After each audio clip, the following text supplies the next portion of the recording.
Alright, we're back with the circuit again, and in yesterday's adventure we pulled apart what was a breadboard diagram using SK-10 board with 0.1 of an inch spacing between all of those connections. And now we've gone ahead with a piece of paper, copied down that schematic diagram, and then all of these little circles and squiggles on here are how I've gone about solving it.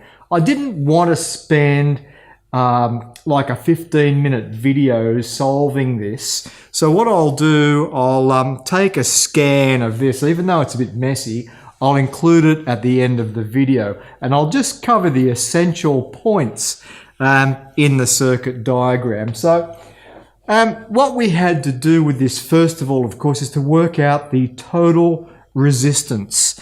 And I worked that out to be 1,222 ohms. Then I was able to divide that into 67.5 volts and get 55.2 milliamps of current. That is the very first thing you have to do in any of these solutions. But getting that total resistance, well, it's not a 1-minute job, it's not a 2-minute job, it's maybe a 3-minute job if you're working quickly. So you can see here some looping on here. I had to first of all look at this and say I had 270 plus 680 ohms, and those two resistors added up to be 950 ohms. I've got that written here, 950. Then that 950 I put in parallel with the 910 to come up with 464.8 ohms there. I had to do the same thing in this top network, 560 plus 330. I had to add those together, and that gave me 890 ohms. And then I had to put those in parallel with 1.8K to get, if I'm correct here in saying, 595.5 ohms. And then that 595.5 added to the 220 ohms, added to this resistance here, added to, oh, not quite, no, because this network, we had a resistance here, but then that resistance had to be added to the 270 ohms, and then all of that is in parallel with 910 ohms. And look, I've got some hieroglyphics here. It might have been 406.5 ohms. I'm not going to spend the time to study that in detail now. But after we got the total current, then we had to go into current dividers. And we had a current division here, which was quite an easy one. 55.2 milliamps comes down, splits with the 1.8K and the 890 combination in parallel with it. And so here we've got it. I'll use an orange texter for this, orange chalk rather. We had 37 milliamps traveling that way and 18 milliamps traveling this way. And the addition of those two, of course, has to add up to 55.2 or 55, you know, if I've rounded it off, milliamps. Once I know that I've got the 37 milliamps in this branch, then that's traveling through the 330 ohms and the 560 ohms. And the 560 ohms is effectively what I want to get the voltage across. So multiply the 37 milliamps by the 560 and I get a voltage at that point. But that's only, I think I've got 20.6 volts according to that.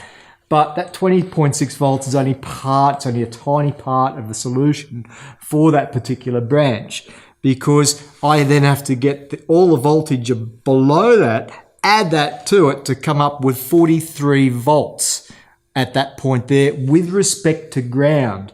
This is a differential situation, so I'm going to work from the meter connection points to ground first, and then I'll be able to get the difference across the meter, which is 24.4 volts. Had to do the same with the negative side of the meter. Down here I had to do a current divider. The current divider down here was more complicated because I had the 55.2 milliamps coming into a network which had 910, 270 in series with a series parallel combination. So there were actually two current dividers I had to achieve here. I had to work out 24.6 milliamps there, 30.5 milliamps there, and then knowing that that 30.5 milliamps travels through the 9, 10 and the 680, 270 combination,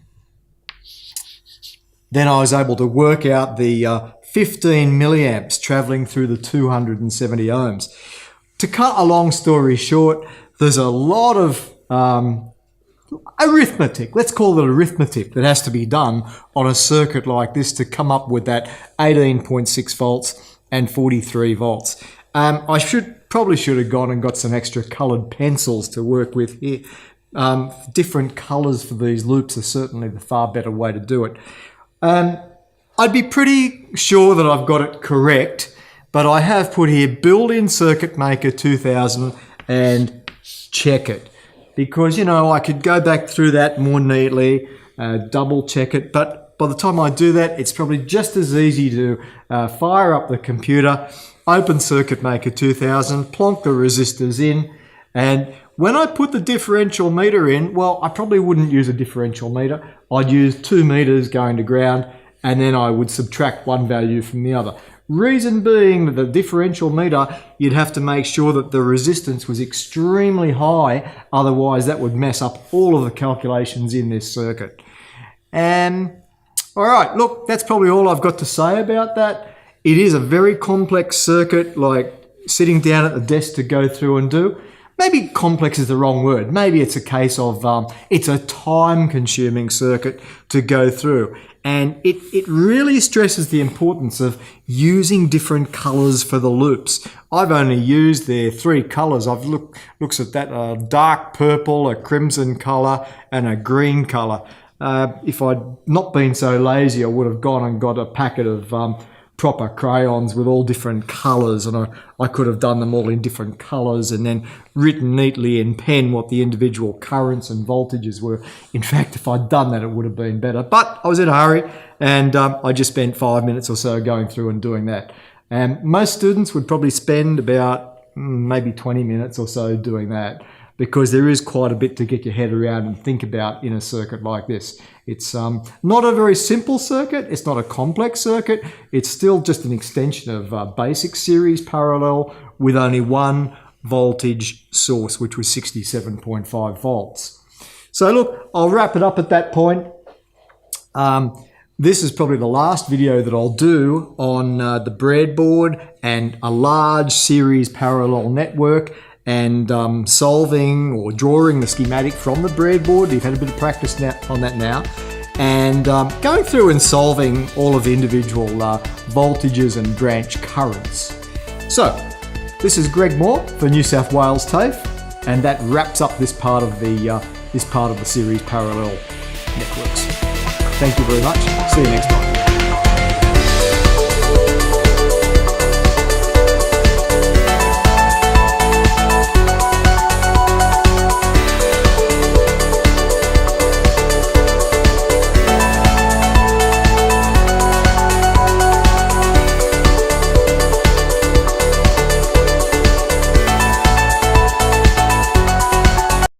No camera shutter shall jam.